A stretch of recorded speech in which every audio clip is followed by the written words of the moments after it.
દોસ્તો અમે તમને જણાવી દઈએ કે છેલ્લા કેટલાય દિવસોથી જ્યારે આ ઘટના સોશિયલ મીડિયા પર વાયુ વેગે ફેલાઈ રહી છે અને જ્યારથી જ આપણને ખબર પડી કે ભારતના ગુજરાત રાજ્યના ભૂતપૂર્વ સીએમ એટલે કે વિજયભાઈ રૂપાણીનું પણ પ્લેન ક્રેશ દુર્ઘટનામાં એમનું નિધન થયું છે, ત્યારથી જ અનેક લોકો એમને હવે શ્રદ્ધાંજલિ પાઠવી રહ્યા છે. સોશિયલ મીડિયાના માધ્યમથી પણ કેટલાક લોકો શ્રદ્ધાંજલિ પાઠવી રહ્યા છે. એમનું ડીએનએ રિપોર્ટ દ્વારા, ડીએનએ ટેસ્ટ દ્વારા એમની બોડીની પરખ કરવામાં આવી છે અને એમના પરિવારના જુદા જુદા સભ્યો, એમના રિલેટિવ્સ અને સગા સંબંધીઓ પણ હવે પહોંચી રહ્યા છે. ત્યારે ગઈકાલે ભારતના યશસ્વી વડાપ્રધાન નરેન્દ્ર મોદી પણ પહોંચી ગયા હતા. એમણે પણ એમના વિજય રૂપાણીના ધર્મપત્ની અંજલિ રૂપાણીને પણ મળીને સાંત્વના પાઠવી હતી. આ સાથે તમામ વાતો જાણવા માટે આજના વિડીયોમાં આગળ વધીએ તે પહેલા ચેનલ ઉપર તમે પહેલી વાર આવ્યા હોય અને અમારી યુટ્યુબ ચેનલને સબસ્ક્રાઇબ ન કરી હોય તો નીચે રહેલું બેલ આઇકન દબાવીને અમારી યુટ્યુબ ચેનલને અવશ્ય સબસ્ક્રાઇબ કરી લેજો. દોસ્તો, વિડીયોમાં આગળ વધીએ તે પહેલા આ સીએમ વિજય રૂપાણીને કોમેન્ટ બોક્સના માધ્યમથી આપ શ્રદ્ધાંજલિ પાઠવવાનું ચૂકતા નહીં. ઓમ શાંતિ અવશ્ય લખી દેજો. દોસ્તો, હાલમાં જ તાજા સમાચાર સામે આવી રહ્યા છે જેમાં બતાવવામાં આવી રહ્યું છે કે ભારતના ગુજરાત રાજ્યના ભૂતપૂર્વ સીએમ એટલે કે વિજય રૂપાણી કે જે એમની હવે ડીએનએ ટેસ્ટ દ્વારા બોડી તપાસ કરવામાં આવી છે અને એમનું જે કાંઈ પણ શબ છે એમના પરિવારને સોંપવામાં આવ્યું છે. ત્યારે દોસ્તો, હાલમાં જ એવા સમાચાર આવી રહ્યા છે કે એમની જે અંતિમ યાત્રા છે એને પણ નિર્ણય લેવામાં આવ્યો છે અને લઈને પણ કેટલાક સમાચારો અગત્યના સામે આવ્યા છે કે જેમાં આવી છે અને એમના પરિવારના જુદા જુદા સભ્યો, એમના રિલેટિવ્સ અને સગા સંબંધીઓ પણ હવે પહોંચી રહ્યા છે. ત્યારે ગઈકાલે ભારતના યશસ્વી વડાપ્રધાન નરેન્દ્ર મોદી પણ પહોંચી ગયા હતા. એમણે પણ એમના વિજય રૂપાણીના ધર્મપત્ની અંજલિ રૂપાણીને પણ મળીને સાંત્વના પાઠવી હતી. આ સાથે સાથે અનેક લોકો એમને મળવા પહોંચી રહ્યા છે. ત્યારે હવે એમની અંતિમ યાત્રાની તૈયારીઓ થઈ ચૂકી છે. એમનો દીકરો, જેનું નામ છે એટલે કે નામ તો ન સોશિયલ મીડિયા પર કહી શકાય, પરંતુ એમનો દીકરો જે છે અમેરિકાથી આવી ગયો છે અને એમના જે કાંઈ પણ પરિવારના સભ્યો છે એ પણ પહોંચી ગયા છે. દીકરો અમેરિકા હતો અને એમની દીકરી લંડનમાં હતી.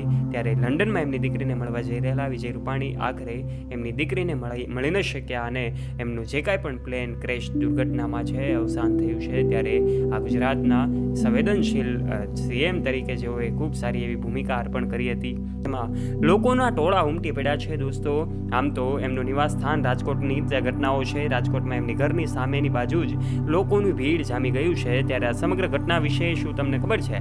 આખરે વિજય રૂપાણીના પરિવારના સભ્યો પણ પહોંચી ગયા છે. એવા વિજયભાઈ રૂપાણીના નિધન થતાની સાથે જ સમગ્ર રાજકારણ, સમાજ અને સૌ લોકો, એમના ચાહક મિત્રોમાં શોકનો અને જે કાંઈ પણ છે શાંતિનો માહોલ છવાયો છે.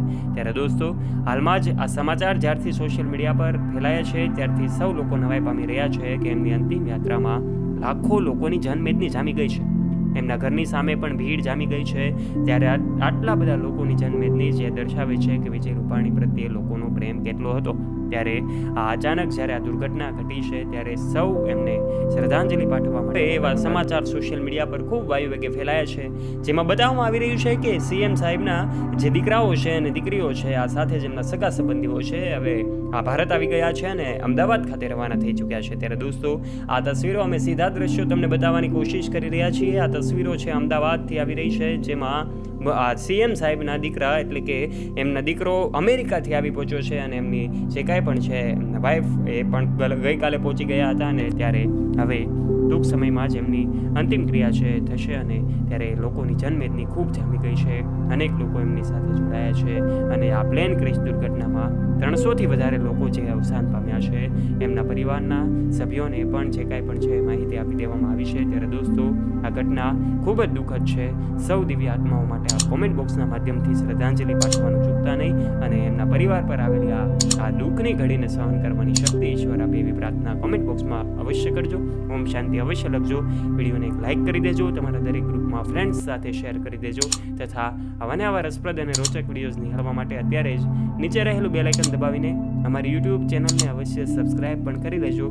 મળીશું એક નવા વિડીયો સાથે. ત્યાં સુધી વ્યસ્ત રહો, મસ્ત રહો, તંદુરસ્ત રહો. ધન્યવાદ.